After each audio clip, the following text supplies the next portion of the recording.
Me dijeron, mira, tenés que hacer el segmento de deportes, pero si no lo haces bien te van a echar. Y yo dije, acá Carmen, en la pausa se me va a largar a llorar y yo ¿cómo voy a hacer? Digo, somos muy buenos, entonces por eso triunfamos.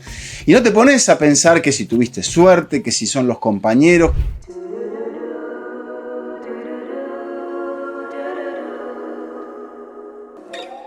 Hola, hola, bienvenidos a Fútbol Love. Si usted es un amante del fútbol en cualquier parte de Latinoamérica, usted seguramente conoce esta voz.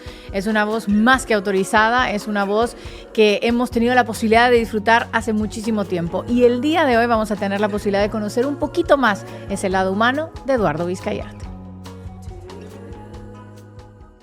Eduardo Vizcayart, que se me da la oportunidad de poder platicar como miles de millones de veces que platicamos. ¿Cómo estás? ¿Cómo te va, Carmen? Placer estar aquí en el programa. No sé si es el primero, pero bueno, es siempre lindo charlar con vos. Bueno, hay entrevistas que cuestan, ¿eh? Y más creo yo que cuestan las que haces con amigos.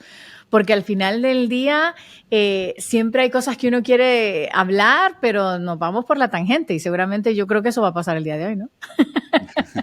Todo depende del entrevistador para saber llevar la entrevista y bueno, que yo colabore también, porque uno tiene que colaborar para que las cosas salgan bien. Si es que te pone nervioso o te gusta o te hace diferente cuando a vos te toca, ¿qué te hace peor? ¿Alguien que no conoces para nada o alguien que conoces mucho? No, yo creo que lo que más temor me causa es el no estar preparado, el no saber dónde estoy entrando. Por ejemplo, ahora pensaba, ¿no? Porque estoy acá y puede ser que aquí, en este mismo escenario, haga un fútbol infinito, una entrevista con alguien que no conozco, o que pase Inter Miami. Bueno, muchas de las cosas que suelo hacer desde aquí, una entrevista en directo con alguna figura, que a veces me ha pasado también. Pero no, estoy conversando con mi amiga Carmen y entonces digo, bueno, que se escuche bien, que se vea bien y el resto tratar de hacer la mejor charla posible. Gracias, Eduardo. Y sí, es la primera. Y estoy sumamente contenta de poderlo compartir con vos, un amigo, un colega, alguien que admiro hace mucho tiempo y que admiro hace mucho más tiempo desde que tenemos un vínculo, ¿no? Una amistad y que sé que siempre estás ahí dispuesto para ayudar, para apoyar, para mandar ese extra que a veces uno necesita cuando está haciendo distintas cosas, ¿no? El fútbol. El fútbol nos ha marcado la vida, vos te la ha marcado. Cuando ves un poco hacia atrás, ¿sentís que hubo ese momento en el que dijiste, este va a ser mi punto de inflexión?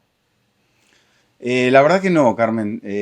Yo fui como avanzando en un camino, no digo, no le voy a poner drama, decir de tinieblas, pero yo no sabía exactamente cuál iba a ser mi siguiente paso. O sea, ponía un pie y después digo, bueno, tengo que poner el otro, pero no.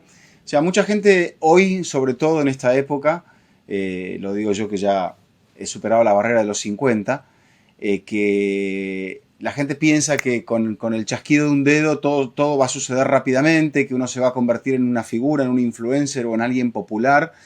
Y la verdad, Carmen, que cuando yo comencé no pensaba en nada de eso, muchas de esas cosas no existían, y no es que me digan prehistórico, pero la verdad es esa. Yo comencé en la prensa escrita y nunca pensé que podía llegar a la televisión. Entonces cuando llegué como un redactor más, sin pensar que podía algún día tener una oportunidad de hacer algo más que escribir. Pero tampoco es como que eso me quitaba el sueño. Yo necesitaba salir adelante. En el principio en Argentina sí tenía ese deseo de hacer más cosas, de encontrar un camino. Pero cuando ya estaba en Estados Unidos fue algo así como tratar de sobrevivir en un territorio ajeno, ¿no? O sea, es como en un partido de fútbol. Tratás de empatarlo cuando vas perdiendo por 2 goles o vas perdiendo por 1 y estás jugando de visitante y sabes que el árbitro no te va a pitar nada a favor, más bien lo contrario. Suena digo, tenemos un par de años de diferencia, pero no es mucho, Vizca. Y yo también, como millennial, siento que fue un poco como vos, o sea, que tampoco era que tenía en mente algo. Yo creo que hoy en día esta generación, tanto los Zetas como los que le siguen, sí tienen en mente, quiero ser viral, quiero ser influencer, quiero ser creador de contenido, la tienen un poquito, no sé si más clara o más perdida. Porque a ellos lo que les importa es el fin, no el camino, y a nosotros lo que nos gustaba era el camino. Claro. Los distintos medios de comunicación, ya fuera prensa escrita, radio, televisión, y luego pues obviamente nos ha tocado un poco adaptarnos a este mundo que yo creo que se nos hace fácil porque ya veníamos del otro. No sé si estás de acuerdo en eso, porque creo que mucha de esta nueva generación le está complicando porque lo que quieren son números, ser virales, pero no saben cómo para llegar Claro. ahí. Solo piensan Sí, que es así de sencillo. exacto. Yo pertenezco a la última parte, te diría, de la generación que, si bien es cierto, ya estaban las carreras en las facultades y en institutos terciarios que empezaban a surgir de periodismo, de educación terciaria, digo. El periodista existía esa creencia que se hacía de abajo. O sea, sí estaban las escuelas de locución, por ejemplo, en Argentina, del ISER, que era la escuela oficial para leer una publicidad. Para hacer publicidad tenías que tener una matrícula, y para hacer esa Claro. matrícula había que pasar por un proceso de educación muy fuerte, ¿no?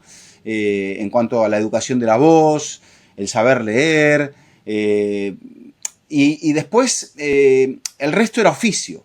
Entonces, digamos que uno pertenece un poco a esa, o yo por lo menos, pertenezco un poco a esa época. Y el periodista se iba haciendo de acuerdo a las experiencias, de acuerdo a lo que aprendías en las redacciones, porque empezabas de abajo. Nadie te daba la posibilidad de escribir algo y decían, vas a titular la tapa de un diario, o vas a elegir la fotografía y el título de una revista, o vas a elegir el título de un programa de radio, o la sección de... No.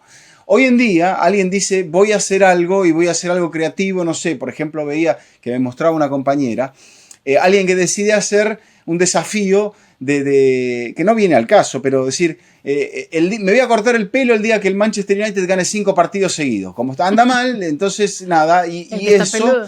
Claro, y eso hace que el muchacho cada vez que juega un partido diga, me cortaré el pelo. Bueno, no, vuelven a perder, entonces dice, bueno, sé que ahora voy a estar hasta mínimo tal día esperando para cortarme el pelo. Y dice, me ha crecido tanto el pelo que me puedo esconder una lapicera, me puedo esconder. Y claro, entonces lo va haciendo creativo y está muy bien, tiene mucho mérito, pero no, en aquella época eso no existía.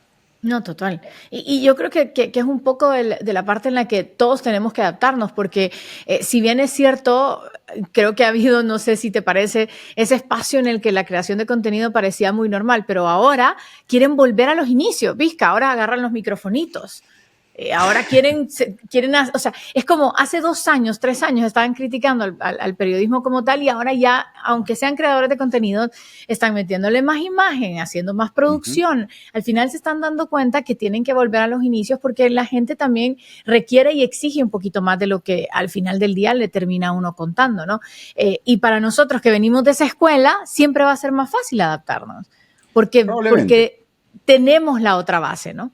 Parece Es que que no le estoy tirando a la Z, ¿eh? O sea, nada que ver. No, no, no, es que se trata de adquirir herramientas, porque en el momento que entras en una dificultad decís, ¿y ahora cómo salgo de todo esto? ¿Ahora a qué apelo? Que la educación te brinda eso, decir, bueno, nada, ¿cómo cómo me ubico ante este momento? Y creo que la formación se trata de eso, ¿no? Nada está en cuestionamiento, pero hoy, bueno, hay dos cosas con respecto a lo que quería decir, con respecto a lo que decías. El tema de cómo la gente hoy está consumiendo ciertos contenidos, que lo está consumiendo desde su teléfono, desde, no sé, cuando ya no prende tanto la televisión. Entonces, esos microcontenidos, el índice de atención del público es distinto. Entonces, esos microcontenidos tienen una grandísima importancia. Entonces, eso hace que también nosotros tengamos que adaptarnos un poco a eso y que estemos tratando de encontrar la vuelta. Pero decimos, bueno, ¿acabó aquello o no? Y después, yo creo que el valor de los archivos, el valor de los contenidos del pasado, de las entrevistas, sobre todo las figuras, Carmen. Eso tiene algo... O sea, cuando vos me preguntás a mí, ¿con qué figuras me hubiese gustado encontrarme para guardar charlas y que no lo he hecho? Y por ejemplo, pienso sí he tenido charlas con gente y he visto muchas, pero por ejemplo, no sé, gente que ya no está. Y digo, eso tiene, hoy por hoy, cuando esas personas ya no están y esos momentos ya han pasado, tiene un valor altísimo. Y a mí me encanta esa parte documental porque es volver a vivir la historia para aquellos que no la han vivido y para encontrarle, si se quiere, también un ángulo diferente. Y todos tenemos una historia que contar, Vizca. O sea, Claro. más allá de esos personajes públicos, ¿no? Del rubro que sea, al final todos tenemos una historia que a la gente le llama la atención y que le podemos dejar algún mensaje, algo lindo. Ese chico de Argentina que le gustaba el fútbol, obviamente como buen argentino, ¿alguna vez te imaginaste llegar a donde está? Yo sé que vos sos... O sea, para que no te conocen como amigo, sos una de las personas más humildes que yo he conocido en la vida, pero poniendo al lado tu humildad, ¿alguna vez te imaginaste que ibas a lograr todo lo que pudiste lograr, Vizca? Y Es lo que que te falta, ¿eh? Carmen, es la realidad. Yo, o sea, sí me sorprendo de ciertas cosas que me han pasado, pero como yo siempre tuve ese espíritu de decir, tengo que pensar en el próximo paso, así un poco a lo Cholo Simeone, partido a partido, porque no puedo pensar en algo más, porque tampoco nunca he venido y he tenido ese, como decían en inglés, entitlement, ¿no? O sea, darme ese, ese nombre grandilocuente, rimbombante.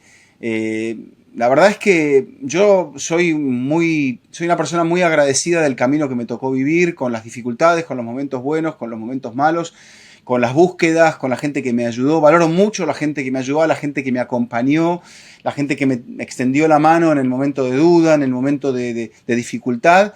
Y la gente que me han aparecido personajes, pequeños ángeles de la guarda, que me han guiado y me han indicado el camino. Yo creo que no he tenido esa fortuna de decir, y creo que a vos tampoco te ha pasado, Carmen, de contar con un padrino que dijera, no, no, tranquilo, yo te voy a proteger en cada momento.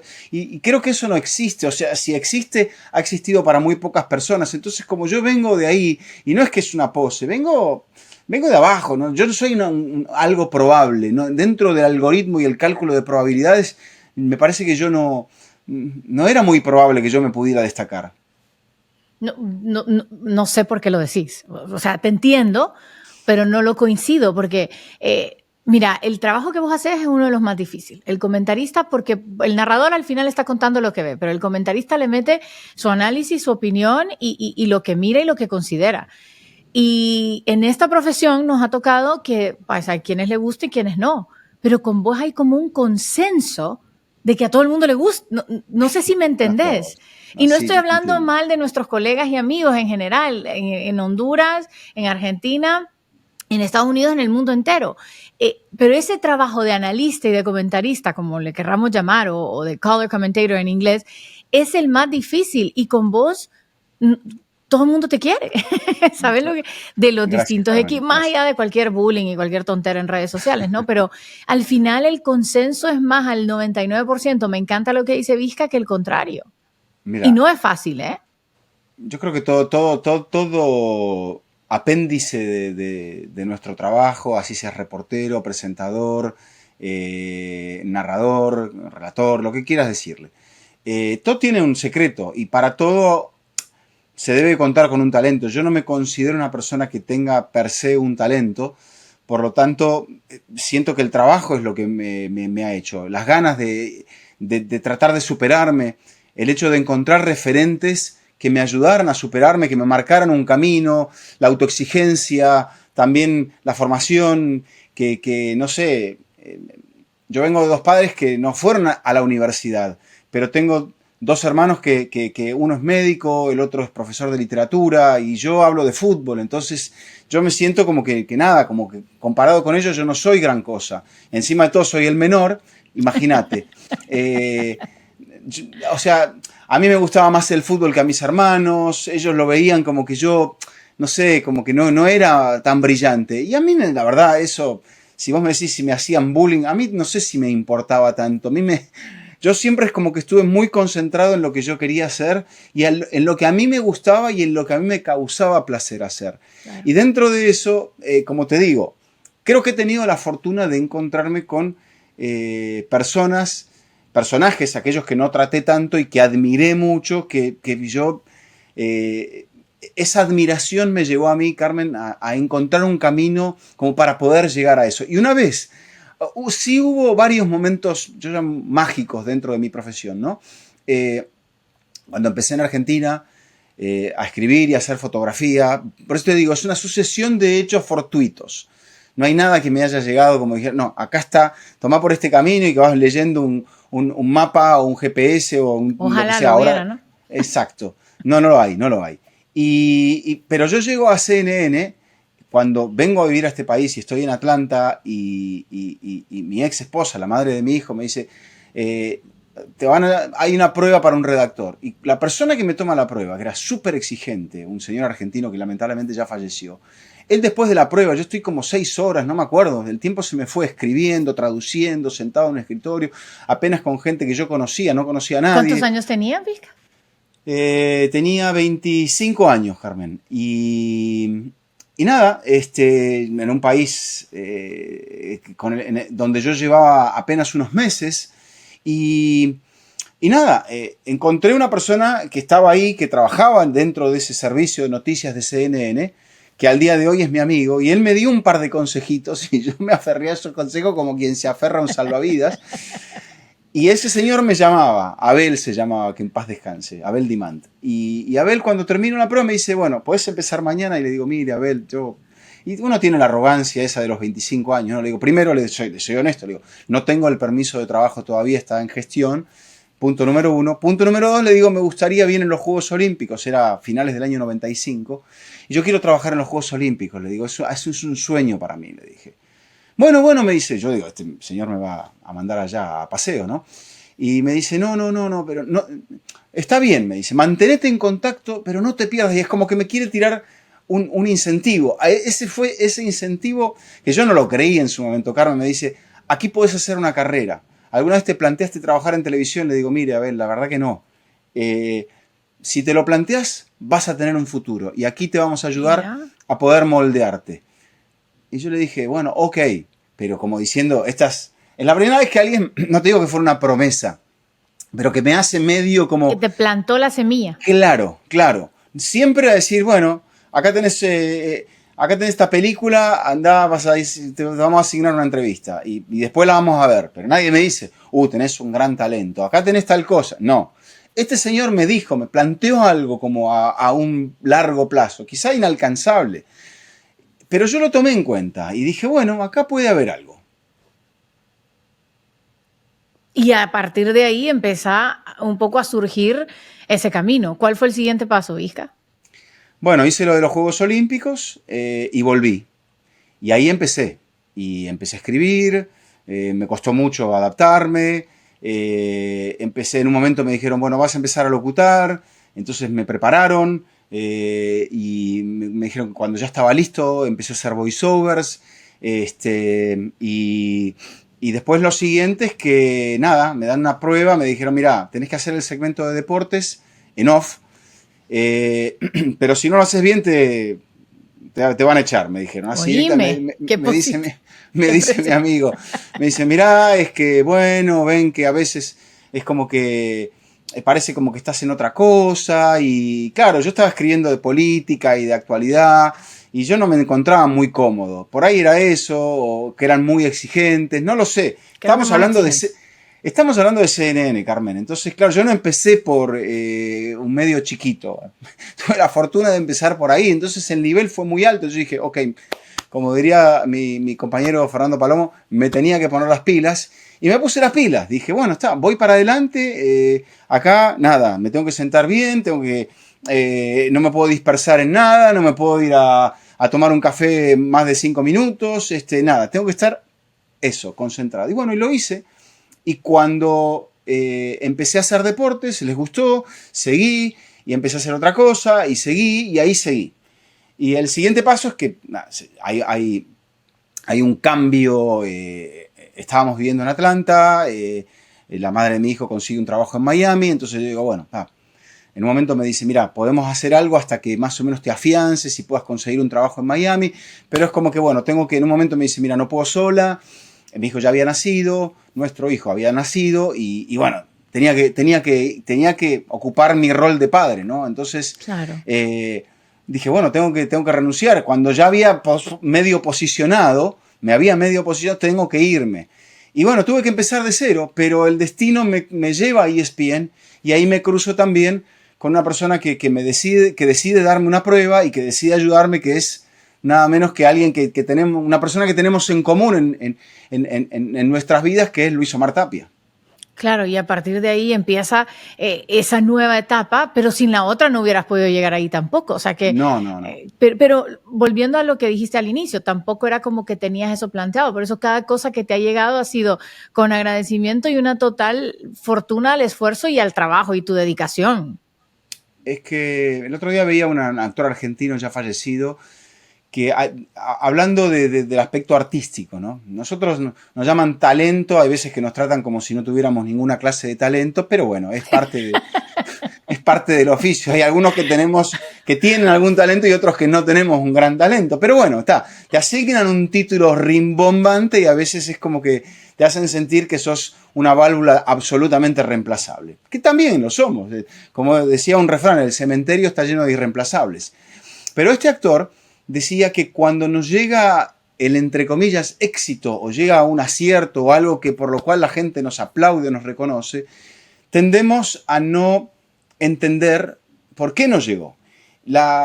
Uno asume que es porque somos muy buenos, Carmen. Claro, somos muy buenos. Entonces, por eso triunfamos.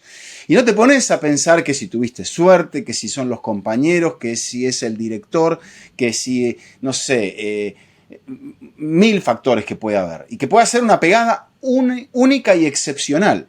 Entonces, cuando llega el momento de que nos va mal, entonces nos empezamos a rascar la cabeza y claro, y eso lo decía Johan Cruyff también. Decía, claro, un dirigente de fútbol generalmente no sabe qué hacer cuando las cosas van mal porque nunca supo por qué cuando iban bien, iban bien. Oíme, siento que es un mensaje que aplica a cualquiera, en cualquier ámbito, porque muchas veces pasa eso y ahí es donde entra el impostor, ¿no? El que te hace dudar cuando estás bien y el que te hace creer por qué todo lo que está mal anda mal, que no es correcto, porque muchas veces, sobre todo en esta carrera que nosotros escogimos, siempre de la mano del fútbol, muchas veces ni siquiera tiene nada que ver con nosotros. Muchas de Claro. las decisiones ni siquiera son por temas personales. Y yo creo que esa es una de las razones por las cuales siento que el ego puede hacerte tanto daño en una carrera como esta, porque el ego únicamente te engaña. Al final del día somos trabajadores, un trabajador más en un ámbito distinto, si es cierto, pero en el que tenés que llegar, cumplir, hacer lo tuyo. Rendir con respecto a las cosas que se te exigen en cuanto a preparación, desempeño, esfuerzo, a lo que verdaderamente se tiene y se puede medir. Obviamente es bien difícil porque has tenido la fortuna, Eduardo, de trabajar con muchísima gente, muchísima. Has estado en muchos canales con distintos compañeros, pero obviamente hay algunos con los que te sentís mejor. Y mencionabas el nombre de Luis Omar Tapia, que evidentemente marcó tu vida y marcó también la mía. ¿Qué hace que esa relación sea tan buena? Y no solo fuera de cámara, sino que el trabajo que ustedes hacen juntos y ahora que están otra vez de nuevo pues trabajando juntos.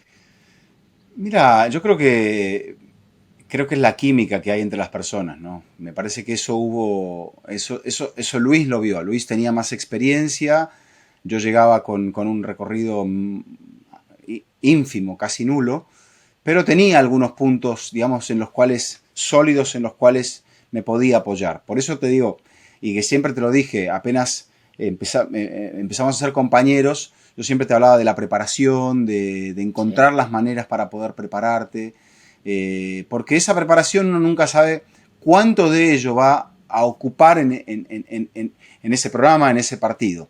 Pero a la larga va a terminar generando algo, una inquietud, un conocimiento, una herramienta más. Adquiriste una herramienta más que llevas en tu imaginaria caja de herramientas.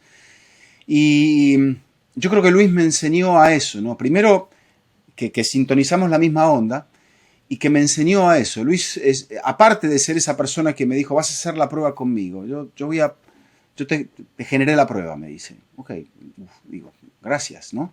Y después yo te voy a acompañar, me dice, vamos a hacer esto, tranquilo. Yo no estaba nervioso, pero digo, ¿Ni un bueno, poquito? no, no, no, no.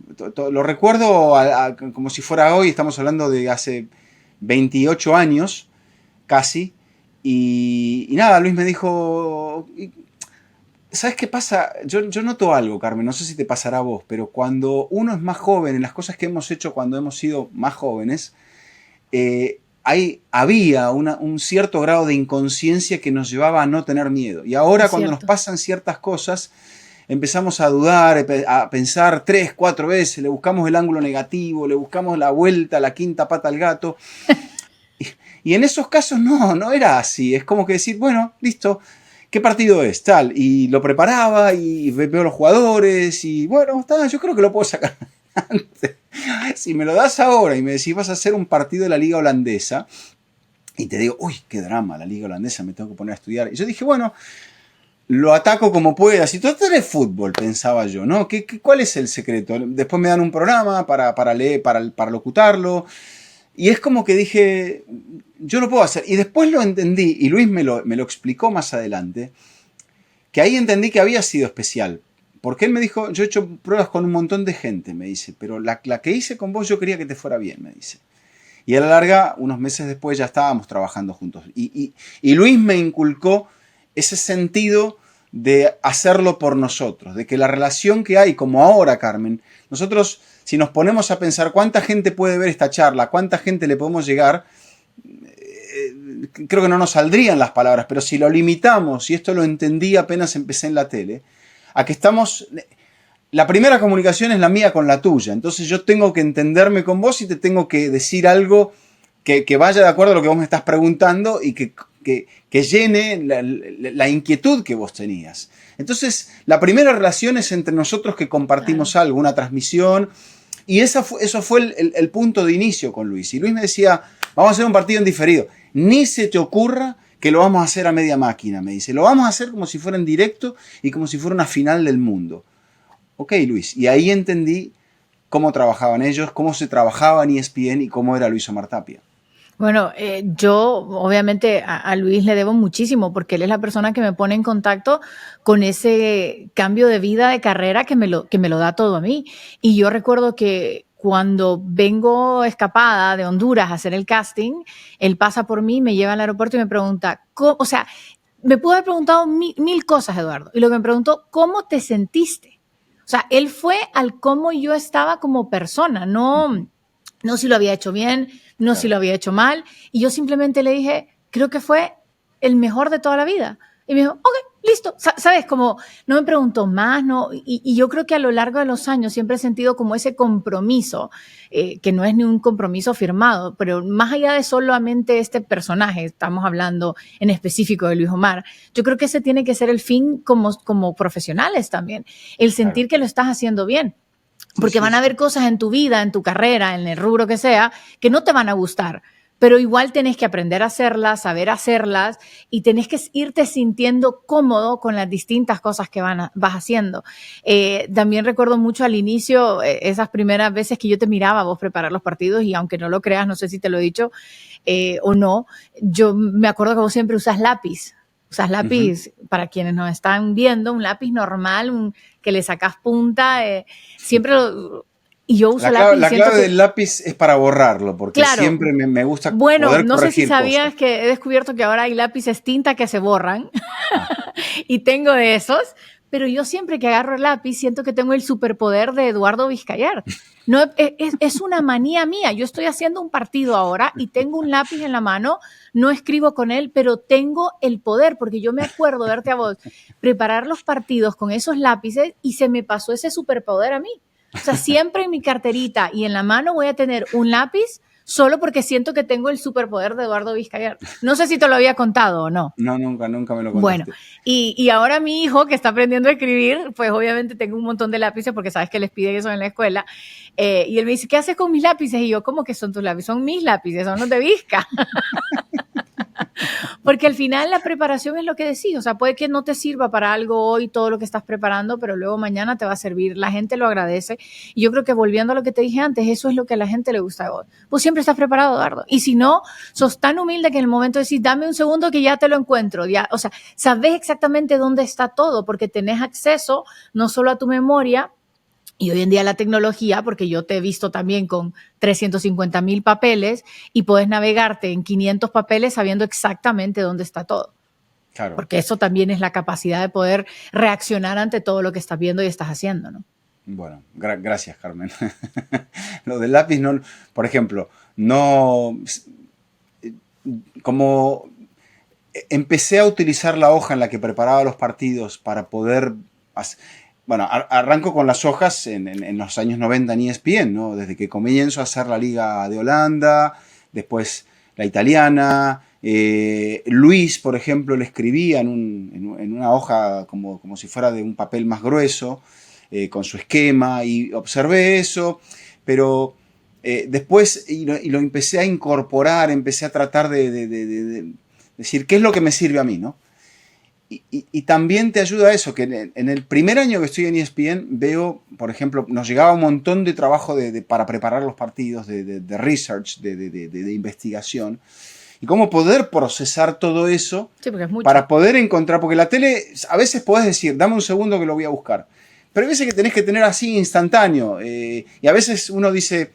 Por ejemplo, me pasó el otro día, dije, Mbappé tiene 21 goles, y resultó ser que, como yo lo hago a mano, le había agregado un gol de más y tenía 20, ¿me entendés? Entonces, y a mí, cuando cometo ese error, no es que me estoy flagelando después, pero digo, me equivoqué. Y bueno, eso es lo que me lleva a decir, tengo que revisarlas, porque a la gente le importan esos detalles. sí, La es gente cierto, es es cierto. quisquillosa y bueno, entonces el lápiz me ayudó a todo eso. Y a veces que uno va con mucha preparación de más, es como que llevar demasiado peso, es como cuando viajas y decís, ¿por qué estoy llevando tanto peso si no voy a necesitar tanto?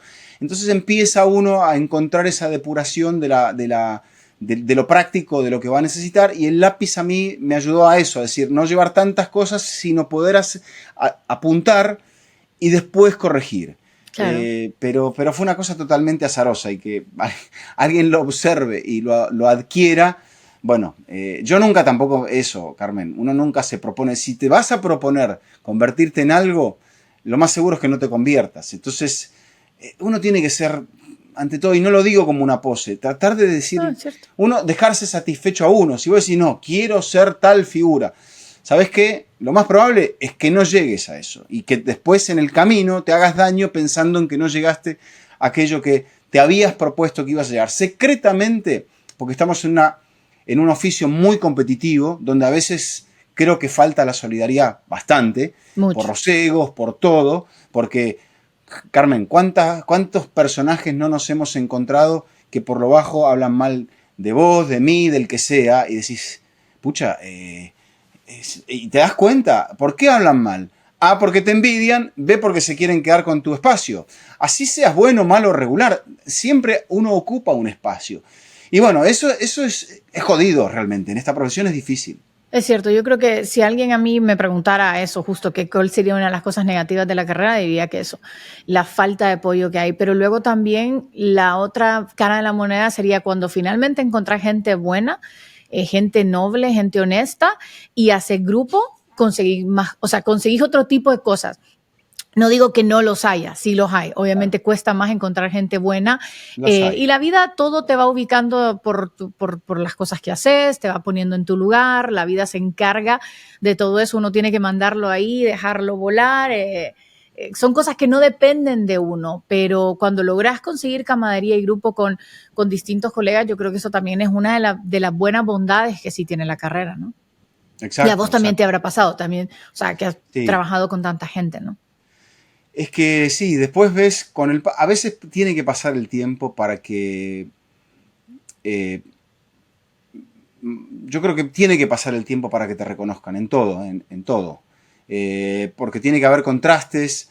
Cada persona puede tener un momento bueno y un momento malo. Entonces a veces que aplaudimos demasiado el bueno, y hay veces crucificamos el momento malo de las personas. Y somos una mezcla de todo, de buenos y de malos momentos, de cosas que pueden llegar a ser excepcionales y de cosas que pueden ser, la verdad que muy poco agradables.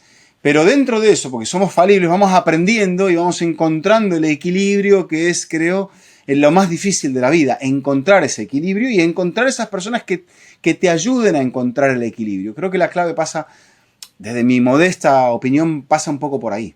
Yo te digo algo, yo con vos he compartido muchísimo, sabes, más allá de nuestra amistad, también como colegas, ¿no? Hemos compartido distintos escenarios, distintos programas, distintos formatos, pero también viví uno de los episodios más feos de mi vida, que creo que ha sido la única vez, mira que hay mucha gente que siempre atañe la falta de respeto que de repente le pueden dar a la colega mujer, ¿no? Yo en mi caso no he sentido eso muchas veces, creo que lo sentí una vez. Vos estabas ahí, fue un episodio horrible, la gente lo notó, pero creo que a partir de ahí yo también descubrí que tenía que tener una fuerza extra, ¿no? Una coraza distinta a entender que si yo misma no quito el catálogo de porque soy mujer me pasan las cosas, los demás no lo van a quitar nunca, porque al momento que uno le permite al otro, al compañero, no pongamos género, utilizarse o valerse de eso como argumento para hacerte sentir menos o para no valorar tu opinión o tu comentario, yo creo que de ahí ya estamos en un conflicto, ¿no? Y yo creo que esa es una de las cosas que también la carrera ha ido teniendo con el paso de los años, que ha sido la incorporación de distintos géneros que van siempre trayendo cosas diferentes, ¿no? Y cómo de una manera se han ido sabiendo entrelazar y saliendo adelante. Así que yo recuerdo ese episodio y vos estabas ahí súper presto inmediatamente a tomar acción, a entender lo que estaba pasando y a tratar de controlarlo de la mejor manera, ¿no? Bueno, la verdad que a mí también me tomó por sorpresa aquel momento y, y a medida que, bueno, traté de poner paños fríos en una situación donde entendí que no, que, que, que, que alguien no te estaba hablando con respeto, porque se sentía cuestionado, porque se sintió inseguro de que quizá, no sé, es mi lectura hoy, una mujer le dijera algo, le rebatiese algo, ¿no? Y bueno, esta persona entendió que bueno, que no tenías el derecho, pero no lo planteó como decir, bueno, la verdad que me parece que no estás, o sea, que no estoy de acuerdo con tu punto, no tuvo ese punto de corrección, sino más bien te desautorizó por el hecho de que eras una mujer. Y yo dije, Cierto. acá Carmen, en la pausa se me va a largar a llorar y yo cómo voy a hacer, digo, porque se va a quebrar. Y bueno, Me texteaste, ¿te acuerdas? no te quebraste para nada. Yo, no, en el momento le dije, basta. Y yo digo, ¿cómo reaccionará ella? Pensé, ¿no? Carmen, hay veces que uno puede ser un superhéroe y hay veces que uno puede ser un villano. Yo creo que aquel día, por ahí me vestí de héroe, pero bueno, hice lo que sentía que tenía que hacer y me asombré de tu fortaleza, de que no buscaste una excusa y de que en el segmento siguiente, como la profesional que sos, saliste adelante, pasaste página y nada, y te comportaste como creo que también elegiste desde ese punto de vista no ser una víctima, que es un poco lo que es tu postura ante la vida. Claro. Entonces, en ese momento de dificultad salió a relucir lo que vos tenías dentro. Por eso hablo de la preparación ante todo, que es la preparación desde tus valores, de la gente que te arropó en el comienzo, de aquellos que fueron tus referentes en Honduras cuando comenzaste, de que aquellos que te dieron un consejo y una pauta. Bueno, ahí tomaste esa imaginaria caja de herramientas y dijiste, no sé qué dijiste, qué te dijiste, pero saliste adelante. Sí, fíjate que decís algo cierto, porque yo creo que muchas veces en la vida nos enfrentamos ante situaciones tan complejas que de repente no sabemos ni cómo manejar, ya sea que nos pase algo a nosotros, a algún ser querido o simplemente a cualquier persona en la calle y a veces no sabemos cómo actuar. Yo creo que en ese momento lo que tiene que hacer la diferencia es entender hasta dónde podés controlar algo y cómo podés resolverlo en el momento que toque. Y ahí estábamos al aire, en vivo, en un programa de 2 horas. No hay para dónde, tiremos para adelante, ya después Sí. resolvemos y vemos cómo la situación cambia. Y creo que eso a mí me cambió en una manera, pero a futuro, o sea, que me dejó marcada siempre porque me di cuenta que no es las cosas que te pasan, sino qué haces con lo que te pasó y cómo no sos la víctima, sino que salís adelante, ¿no? O sea, creo Ujú. que eso es un bonito mensaje, Eduardo, que podemos dejar porque pues en la vida nos pasan tantas cosas y tenemos tantas distintas etapas en las que nos vamos enfrentando y sobre todo hoy en día que todo está expuesto en redes sociales, cuánta gente está viviendo batallas duras de enfermedades, problemas, Sí, sí, adicciones, sí. y tal vez a alguien le sirve un poquito entender que uno puede salir adelante y que tiene que Sí, hacer sí, sí. ese cambio interno de uno mismo de tirar para Sí. adelante y no pararse, ¿no? ¿Y cuántas veces nos hemos sentido, o sea, hoy se normaliza mucho y para bien el aspecto emocional, la gente Bendito sea dice, Dios. Estoy mal, no hay quien tenga empacho en asumir que está pasando por un momento de depresión, por ejemplo, quien lo esté pasando, ¿no? Y no es nada agradable, pero existe ahí, existe ayuda, que es lo más importante, hay que tratar de saber encontrarla. Y creo que nosotros hemos tenido, y a vos te ha pasado, Carmen, también, y momentos de dificultad en los cuales, nada, nos ha costado encontrar el rumbo, la motivación, y bueno, y ahí es donde aparece la resiliencia para seguir, para no ceder.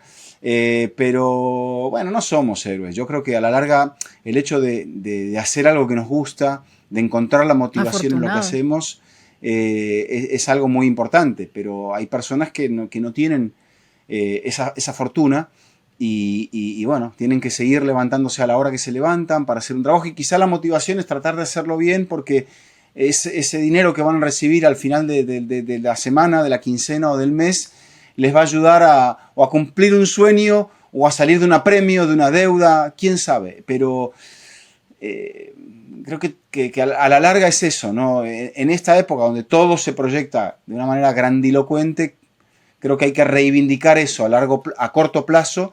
Y bueno, si un día estás mal, asumir, entender que estás mal y tratar de buscar la ayuda para dejar de estar mal. Ese día y al día siguiente y nada, eso, partido a partido. Eduardo, vos que llevas números y que te encantan los números, ¿tenés alguna noción de cuántos partidos has hecho? No, Ni un estimado. ni remotamente. Podría calcular, hay años que he hecho más, menos partidos, por los años ¿Pero por dónde iría? ¿10, 15, 10 15 ¿qué? 15,000 o más? No, no, no creo que llegue a tanto, Carmen. ¿A 10? Hay Por años, no más que sé, sean. es que hay años que yo empecé a comentar fútbol en 1997. Imagínate, ponerle 100 por año. Y yo creo que hay años que he hecho más que 100 partidos. Bastantes más que 100 partidos. ¿Cómo haces Entonces, para siempre seguir disfrutando cada partido? Como que si fuera una final todos. es que esa es la magia del fútbol. Es que vos no sabés cómo va a ocurrir, cómo va a salir. Eh, es eso. Y como el fútbol, vos podés visualizarlo, podés entender el momento del equipo A, del equipo B. Pero a la larga, por ahí, no sé, hay un gol a los 30 segundos y hay un expulsado a los 10 minutos. Y eso cambia completamente el libreto del partido. Entonces, decir, bueno, es como cuando ibas a la cancha, ¿no? Decir, te, eh, es ir a ver, como cuando la gente, no sé, iba al cine, que ahora va menos. Qué triste. Sorprenderte por la película o al teatro, por la obra, por el recital. Por ahí te sabes medio las canciones, ¿no? Hay algunos que te sabes las canciones de memoria, pero que te sorprenda la puesta en escena, que te sorprenda el sonido, que te sorprenda en el cine no sabes la película que vas a ver. Por ahí conoces a los actores medianamente. En el partido los conoces, pero yo creo que lo encaro más bien como eso, ¿no? Como decir, qué lindo, voy a ver algo que no sé cómo va a terminar. Y eso es lo que me ilusiona. Ha sido afortunado y sé que no solo lo ha sido, sino que lo sentís, pero ¿sentís que le debes algo al fútbol? Uf, es que esta profesión, al fútbol y a esta profesión. Yo creo que en el fútbol soy un personaje absolutamente ignoto en muchas latitudes, hay en otras donde me siento, por ejemplo, con la gente de tu país, de Honduras, me siento muy querido por la gente de Honduras. Tengo la fortuna de trabajar con Copán, que es una de las personas más Más nobles que buenos. yo conozco en este negocio, donde hablábamos de ego, bueno, Copán No tiene. Cero, cero, no existe esa palabra para él. Y la verdad que eh, yo me siento muy... Eso es lo que me da a mí, el triunfo para mí es encontrarme con esas personas, Carmen. Con alguien que sea... no que me elogie, sino que me haga sentir que estoy trabajando con una persona que me quiere y que yo quiero. Cierto, es cierto, eso es la diferencia. ¿Te acuerdas cuando fuimos en 2000, qué año fue? ¿2014 para el Congreso? Sí, Uf, sí. No sé si fue digo 2014 2014 o y me parece que fue hace 2015. un siglo. Sí, sí, sí. Habría que revisarlo por ahí. Exacto, yo no... Todavía... ¿Fue tu primera vez en Honduras o ya habías ido? eh, no, había ido a hacer algo con Luis. Aterrizamos en San Pedro y después fuimos a Tegucigalpa. Dimos 2 charlas en centros comerciales. Ah, no, eso fue después. Eso fue Sí, fue después, fue después. lo de San Pedro y lo Sí, fue de... después. ¿Estás segura? Sí, sí, Lo- sí, casi que sí. el Congreso... El Congreso fue Congreso que estuvo 2014, Carolina con Padrón, Carolina, con sí, Risto con y Risto. Adrián Segovia antes de AS, ahora la Liga. Ajá, correcto. Sí, sí, sí. Habría que revisar la fecha. Lo peor del Eh, caso es que puede que me ganes, pero no, yo creo que fue no, bueno, también. están ahí. Me parece que hubo Sí, yo creo que me da la impresión que fue después, pero bueno, a mira, Luz vos sabés que lo adoran en Honduras, ¿eh? cuando viajé con Risto, volamos desde Miami y Risto... ¿Te acuerdas que se paró a El aplaudir? Yo iba con ustedes, se paró a aplaudir. aterrizaje en San Pedro fue una de las cosas más extraordinarias que he visto arriba de un avión. Por la vuelta, Risto No, tenía un miedo. El de Tegus fue. El de Tegucigalpa, Sí, sí. sí, sí, sí, sí. Risto se paró a aplaudir, yo me acuerdo Sí, sí, clarito de sí. eso. Y él dijo, yo no vuelo nunca más a esta ciudad. Bueno, es que cuando nos subimos al avión, lo saludó el piloto. Sí, sí, sí, sí, Obviamente él eso fue lo a saludar al recuerdo. piloto Lo y estaba felicitó y le agradeció. nervioso. Sí, sí, sí, Estaba sí. nervioso, él tenía verdaderamente miedo de aterrizar en Tegucigalpa. Yo le expliqué un poco cómo era el tema de la aproximación, que tranquilo, que los pilotos, pero claro, ese miedo no, o sea, cuando ves las noticias, obviamente te afecta, ¿no? Te genera. Pero más allá Sí. de eso, lo que te falta conocer es Roatán, ¿no? No, no conozco, por ejemplo, no. Roatán es lo que te falta, mira. No, no, Ese no, es el... bueno, la zona de la costa, sí, Puerto Cortés, todo eso no tengo el placer de conocer, pero bueno, te digo, uno siente el cariño de la gente de Honduras y en Centroamérica en general, Sí. que es algo, si vos me decís, yo esperaba eso en mi vida cuando iba a una escuela técnica y pensaba que iba a ser ingeniero, la verdad que no. Bueno, Eduardo, no puedo creer que ya pasó el tiempo. Tenemos que ir cerrando. Yo honestamente te lo digo y sabes que no es Bueno, broma. vamos a tener que retomar, Carmen, Nosotros vamos a tener podemos que hablar hacer 500 otro horas y no capítulo. paramos, ¿eh? Vamos a hacer otro capítulo donde podamos hablar, o sea, no hable tanto yo quizá, o sea, por ahí cambiemos los roles, porque creo que también un poco es eso, ¿no? De la manera que se nos van dando las cosas, porque arbitrariamente hay un libreto que nadie controla, bueno, ahí estás sirviendo también seguramente de inspiración a mucha gente en tu país y sirviendo también de ejemplo, de camino. Y esa es la parte muy bonita que nos toca vivir, ¿no? Que en Sí, algún momento alguien llegue y te diga algo. ¿Sabes? Eso es lo más... Que alguien diga, bueno, eso vale oro. dijiste algo y vos decís, alguien prestará atención viendo un partido con tantas emociones, tantas pulsaciones, y que alguien diga, aquello que dijiste me gustó, o aquella, no sé, me pusiste a pensar con algo, y yo digo, bueno, a veces yo digo algo para ponerme a pensar yo, o en el mano a mano con el compañero, y a lo que voy es eso, ¿no? El hecho de cosas que vos haces, que son muy importantes, el camino que estás transitando, el camino que estás describiendo y el impacto que puede llegar a tener en otras personas, Carmen, en Tal otras cual. mujeres, en otras chicas. Eso es algo que no te puedes quitar porque bueno, es algo que te pertenece. Gracias, Eduardo. Sos lo máximo. Te lo digo siempre y te lo voy a decir Siempre, siempre. Y yo sé que la gente coincide conmigo y es un verdadero placer de verdad escuchar los partidos cuando es tu voz la que está ahí. Eso es una sinfonía. No todo el mundo coincide, pero Nah. eso es lo bonito, que somos muchos en este oficio y a la gente le puede gustar uno más que otro y más que otro, pero tenemos la oportunidad de seguir cuando llega ese bendito momento que alguien ¿Ves? nos llama para Humilde. trabajar. Ujú. Es que es Gracias, así, Eduardo. todo es muy frágil, todo es muy frágil. Es que todo hay que cuidarlo como si todo fuese algo. Esto es muy frágil, Carmen, ¿no? Y no lo Sí. tenemos que dar por sentado. Tenemos que seguir pensando que nada, que tenemos que seguir.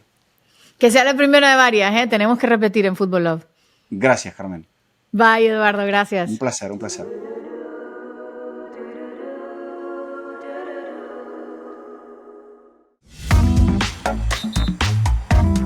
Hola, soy Juan Ballesteros y es un placer ser parte de Red de Fútbol.